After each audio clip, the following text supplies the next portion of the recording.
Hello guys, ये देखिए यहाँ कितनी सारी भीड़ है आश्रम में।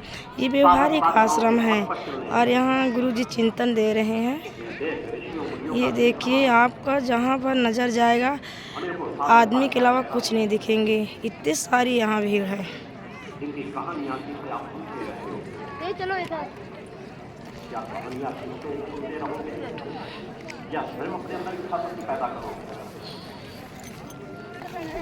मानव का जीवन भी कीड़ों मकोड़ों के समान हो जाता है। सौभाग्य आपके साथ तो जगत जननी की आराधना के सब सत्य हो, समाज के कार्य करने हैं। आपके गुरु द्वारा जो आपको दायित्व दिए गए उनका निर्वहन भी करना है, मगर सबसे पहला निर्वहन करना है कि अपने साधना मन धरातल नित्य प्रतिपादना हो, रोज नित्य प्रति और समाहित करता चला जाओ। एक भूख की पैदा हो, जिस तरह भौतिकता के वाद में आप धन जोड़ने की भूख पैदा करते हो, भौतिकतावाद को संसाधन अपने अपने के लाने की भूख पैदा करते हो। क्या मैं आपको कह रहा हूं कि भूख मन का संयोग संस्कार कार्य के अंदर पैदा करने को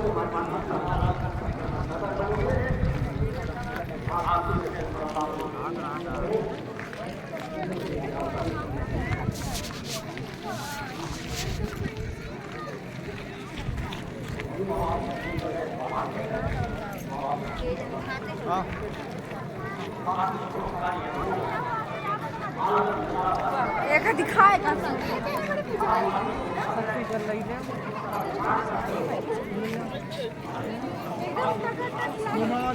सोचे जत्ता नजदीक हुई तो कुछ समझ में हल्ला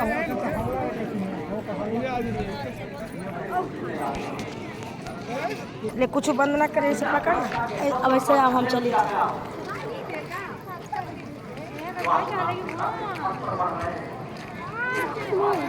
तो दिखाए सब के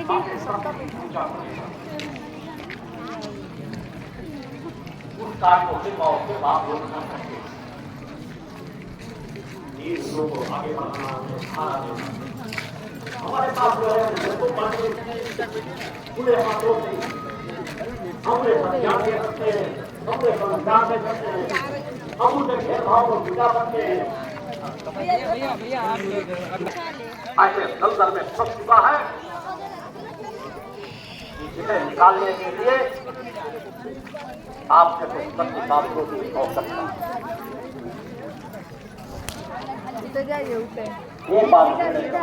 अब ये साथी लोग को देखो, सिंगल सिंगल और रानी अगर तुम जगत जननी के हो, दूसरा भी जगत जननी का है।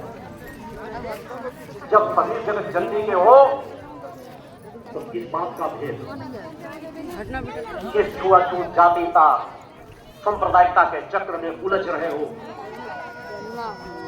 युग बीत गए, छुआछूत जातिता को समाप्त नहीं किया जा सका। मैं युगों की बात कहता हूँ।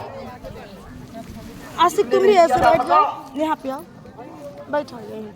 जैसा ज्ञान दिया जाता रहा, जैसा पढ़ाया जाता रहा, जैसा सिखाया जाता रहा, सामर्थ्यवान लोग भी जो पूरे युग को बदलने की सामर्थ्य रखते हैं, इसलिए पुरजोर आवाज उठा रहा हूँ, हर मंचों से उठाता हूँ और आगे आने वाले समय में के लिए संगठन को तैयार इसलिए कर रहा हूँ कि मेरा विरोध अभी और ऐसी अनेकों बातों पर होना है जिससे देश की सत्ताएं भी सहलेंगी, धर्माधिकारी भी सोचने के लिए बाध्य होंगे और बड़े बड़े मठों में बैठे हुए मठाधीश जो करोड़ों करोड़ों लोगों से जुड़कर उन्हें ज्ञान देते हुए सोचने के लिए बाध्य होंगे, और अगर नहीं होंगे तो मैं उन्हें बाध्य कर दूंगा। बोल गुरुदेव भगवान की जय। छोटी छोटी बातों से मैं प्रारंभ कर रहा हूं। होता शादी होते ही वह एक पुरुष की गुलाम बन जाती है। उसके साथ कैसा व्यवहार होता है, मैं हर परिवारों की बात नहीं कहता, कुछ परिवारों में सम्मान मिलता है। बेटियों के साथ क्या व्यवहार होता है, वही माता पिता क्या शिक्षा देते हैं। पति के घर में एक बार जाने के बाद बेटी की अर्थी ही वापस आती है। जरा सोचो, जिसे देवी मान के पूजते हो, जिसे बेटों से भी ज्यादा बढ़कर के पूछते हो, मानते हो। बेटे हो गए तो तुम्हारे कुल का कल्याण हो जाएगा। बेटी जिसके घर में है तो लगता है जैसे मेरा जीवन अधूरा है, क्योंकि मानसिकता बनी गई कि बेटे तुम्हारा जब संस्कार करेंगे तब तुम्हारी मुक्ति मिलेगी। बेटियां पराया धन है, और अगर ये पढ़ाया गया होता कि बेटी ही हमारे लिए श्रेष्ठ है, बेटी पराया धन कभी नहीं होती। शादी के बाद अगर पति के घर में उसे प्रताड़ना दी जा रही हो तो पति का घर दूसरा है, पहला घर उसके पिता का है। जब भी वह दुखी हो अपने पिता के घर में अपना सम्मान आने का अधिकार रखती है। अगर ये विचारधारा समाज को दी गई होती तो आज हजारों कि मेरे अपने जीवन में सिर्फ बेटियां जन्म लें, मुझे बेटों की आवश्यकता नहीं,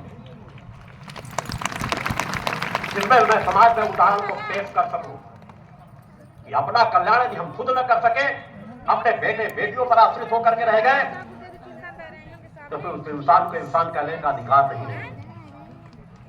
और मेरा मानना है कि बेटों की जगह अगर बेटियां आपकी आरती को आपको कंधा दे दिया, आपको मुखाग्नि दे दिया, तो आप